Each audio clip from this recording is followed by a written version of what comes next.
রাষ্ট্র সংস্কারে গঠিত ৬ কমিটির কার্যক্রম শুরুর আগে সরকার রাজনৈতিক দলগুলোর সঙ্গে আলোচনায় বসবে বলে জানালেন প্রধান উপদেষ্টার প্রেস সচিব শফিকুল আলম। সোমবার প্রধান উপদেষ্টার নিউ ইয়র্ক সফর পরবর্তী সংবাদ সম্মেলনে তিনি এ তথ্য জানিয়েছেন। এ সময় পরবর্তী জাতীয় সংসদ নির্বাচন কবে হবে দেশের জনগণই তা ঠিক করবে বলেও জানান তিনি। বলেন, ৬ সংস্কার কমিশন পুরো দমে কাজ শুরুর আগে রাজনৈতিক দলগুলোর সঙ্গে আলোচনা করবে অন্তর্বর্তী সরকারের উপদেষ্টা পরিষদ।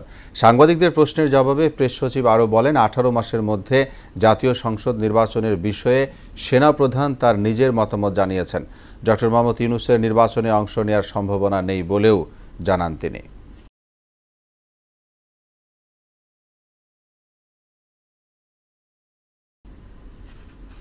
একটা জিনিস বলেছেন যে তারা বাংলাদেশের যে রিফর্মটা হচ্ছে, যে রাষ্ট্র মেরামতের যে একটা বিশাল কাজ যে নেওয়া হয়েছে, তাকে তারা ফুল সমর্থন জানিয়েছেন।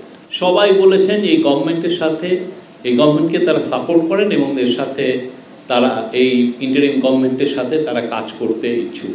ওয়ার্ল্ডের যারা টপ লিডার কেউ কিন্তু টাইম ফ্রেম জানতে চান। তারা বাংলাদেশের জানেন যে কাজগুলো হবে, ইট উইল টেক টাইম।